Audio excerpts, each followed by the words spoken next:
Pasang suami istri yang baru saja menikah. Sebagaimana pengantin baru, mereka tuh lagi mesra-mesranya, lagi bahagia-bahagianya, dan baru merintis usaha toko frozen food atau makanan beku. Kehidupan mereka kemudian berjalan seperti biasa, sampai suatu kali ada tetangga yang sadar kalau si istri ini udah lama nggak kelihatan. Pihak yang berwenang mulai ngeliat nih, kayaknya ada yang gak beres deh sama si laki-laki ini. Si suami ini tiba-tiba saja marah. Dia bilang, Anda sembunyikan di mana jasad istri saya?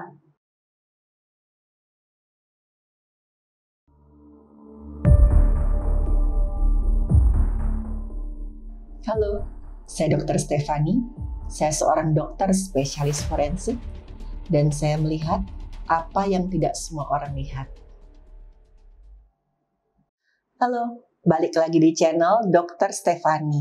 Di episode kali ini saya akan membahas bagaimana halusinasi seseorang yang nggak terkendali bisa membahayakan orang-orang di sekitarnya, termasuk orang terdekatnya.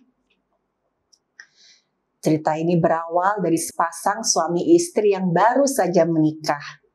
Sebagaimana pengantin baru, mereka tuh lagi mesra-mesranya, lagi bahagia-bahagianya. Mereka ini hidup sederhana dan baru merintis usaha toko frozen food atau makanan beku. Usaha mereka ini cukup maju dan ya cukuplah buat mereka nabung untuk persiapan punya anak sama untuk kehidupan sehari-hari. Tapi seiring berjalannya waktu, ya mulailah muncul konflik kecil-kecil dan juga kelihatan sifat aslinya masing-masing yang sebelumnya nggak ketahuan waktu pacaran. Ternyata si suami ini punya rasa cemburu karena dia tuh posesif luar biasa sama istrinya. Pernah sekali si suami ini marah sekali sama sang istri ketika si sang istri ini kedapatan ngobrol sama tetangga sebelah mereka yang kebetulan laki-laki. Padahal katanya tuh si istri ini cuma ngobrol ya kayak ramah tamah sama tetangga biasa. Tetangganya itu cuma nanya, oh gimana usaha kamu? Makin maju kan? Aku tuh juga pengen punya usaha frozen food. Tapi begitu ngelihat ini, sang suami marah. Dia keluar dari rumah dan dia tarik istrinya masuk ke dalam rumah. Dan setelah itu mereka bertengkar hebat. Sang istri pada awalnya itu coba bela diri. Karena kan tadi itu gak ada maksud apa-apa. Cuma ngobrol biasa. Tapi ngelihat suaminya itu marah dengan cara yang sebelumnya gak pernah dia lihat. Si istri ini memutuskan untuk mengalah. Dalam hati sang istri, ya udahlah namanya pernikahan. Kalau dua-duanya keras, nggak akan ketemu titik tengahnya. Biarlah saya ngalah. Setelah suami ini ya udah mulai tenang, udah mulai marahnya reda, barulah si suami ini bilang, aku minta maaf kalau tadi aku ngomongnya terlalu keras.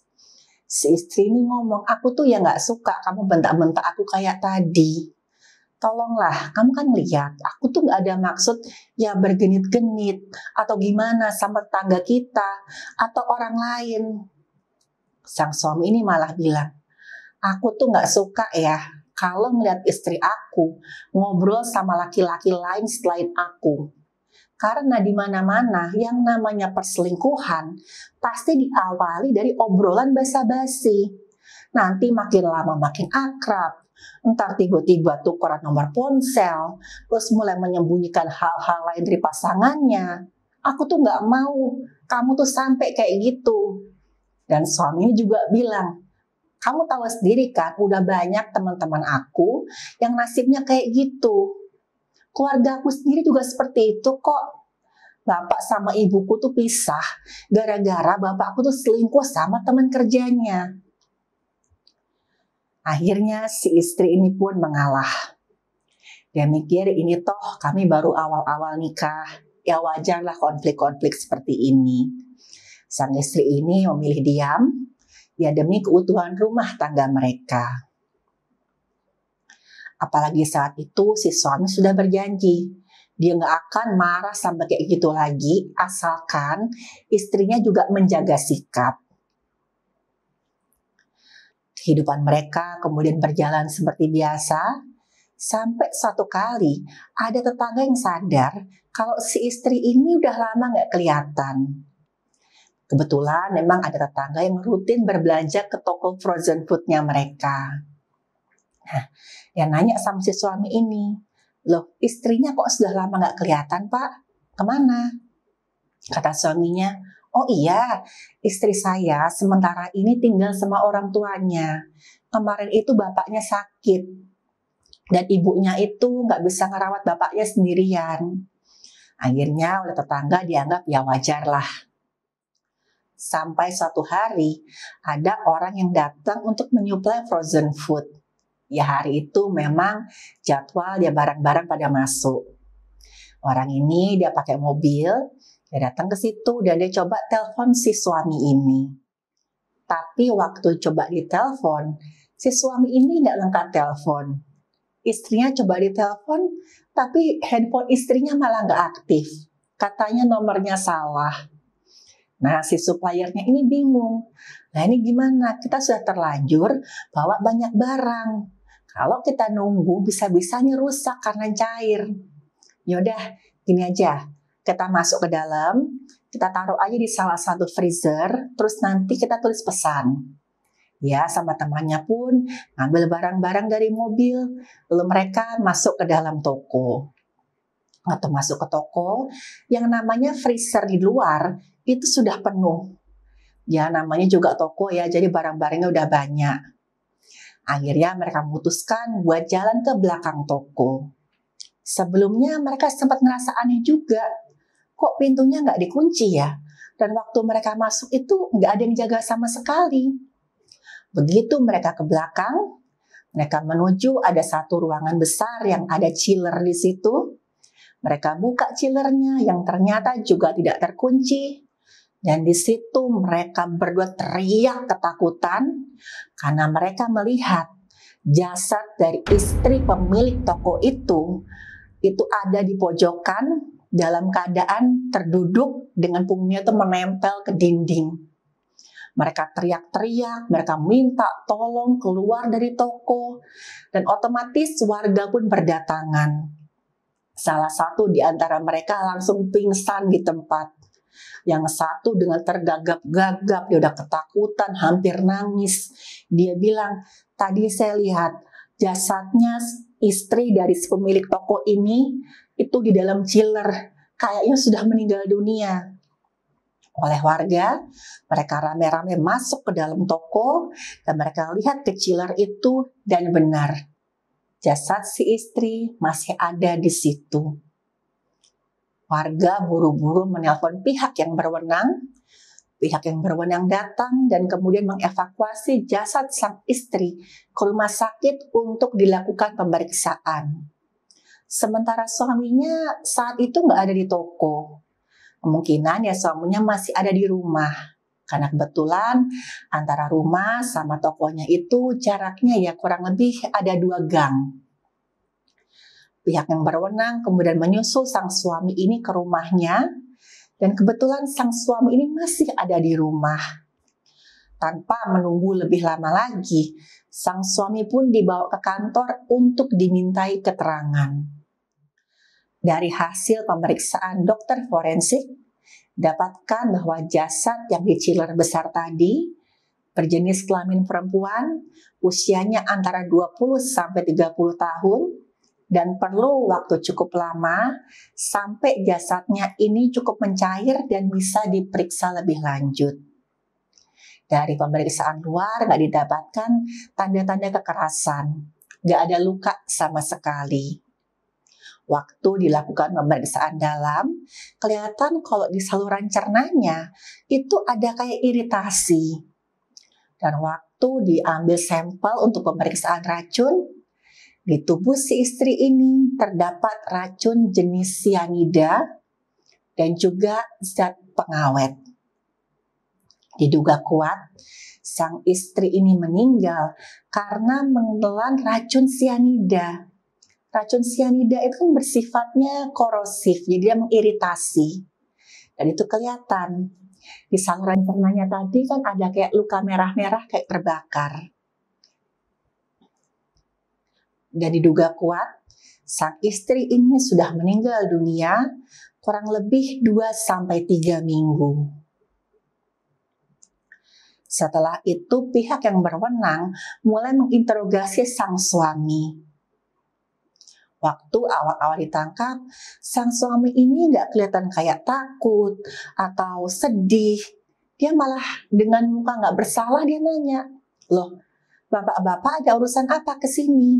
Istri saya kenapa?" Terus ya sempat ditanya juga, "Bapak tahu istri bapak ada di mana?" "Oh tahu, istri saya kan lagi jaga toko." Pihak yang berwenang mulai ngeliat nih, kayaknya ada yang gak beres deh sama si laki-laki ini. Pelan-pelan mereka coba tanya sampai pada satu titik si suami ini tiba-tiba saja marah. Dia bilang, "Anda sembunyikan di mana jasad istri saya?" Nah, berarti kan sang suami ini tahu kalau istrinya sudah meninggal dunia.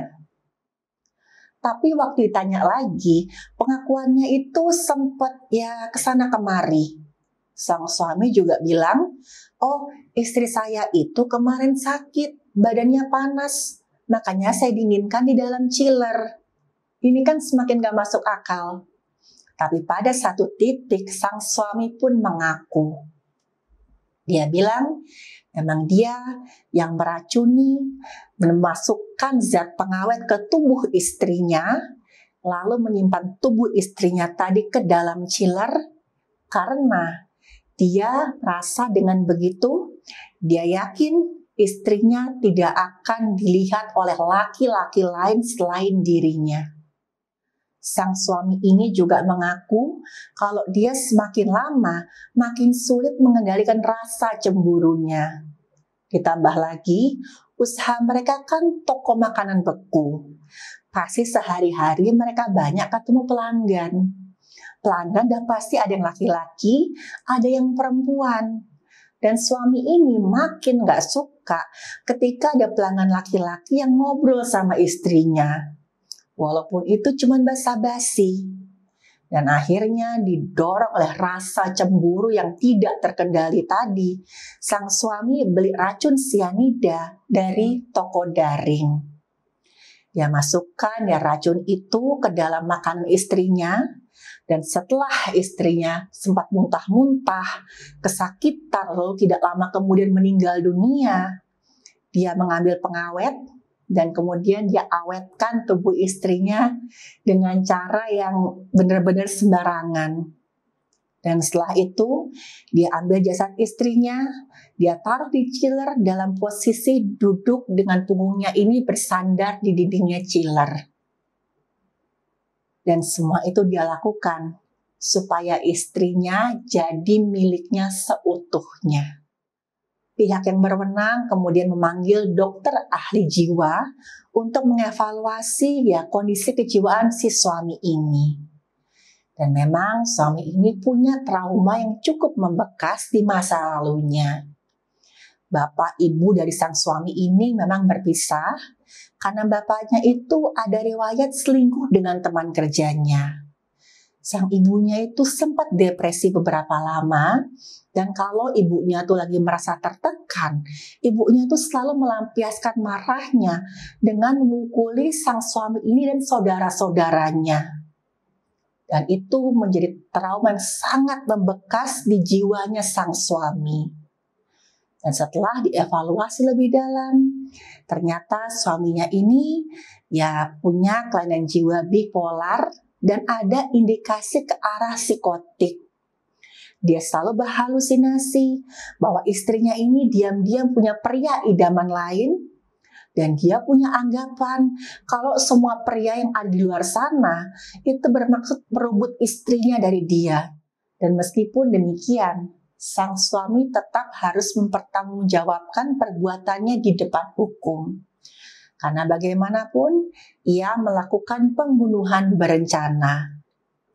Dan ia harus menjalani rehabilitasi dan juga evaluasi dari dokter ahli jiwa untuk melihat apa dia nanti bisa dihukum mati.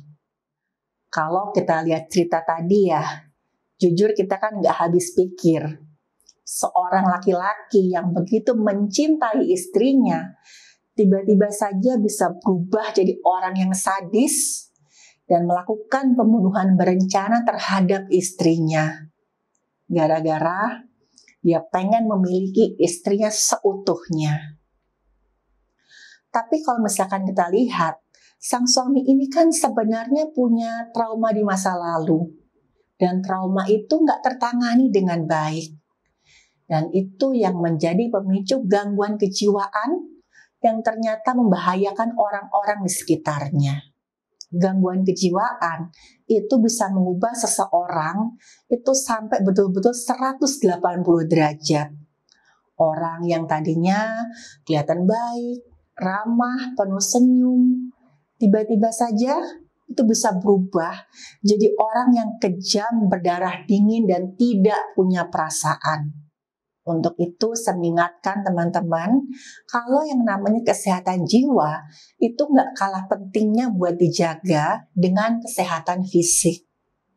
Jika teman-teman merasa diri kalian atau ada ya orang terdekat kalian yang mungkin punya perasaan bahwa kayaknya ya saya ini nggak sedang baik-baik aja deh, carilah pertolongan. Gak usah takut, karena itu tidak akan selesai dengan kita pendam. Semakin kita pendam, nanti makin lama bisa makin parah. Dan sebelum nanti itu bisa melukai diri kita sendiri atau orang lain, carilah pertolongan. Tapi tentu saja, yang namanya bantuan harus ke mereka yang ahli di bidangnya. Misalkan dokter ahli jiwa, psikolog, ya. Jadi jangan cari bantuan ke tempat yang sembarangan. Sekian episode kali ini, sampai ketemu di episode berikutnya.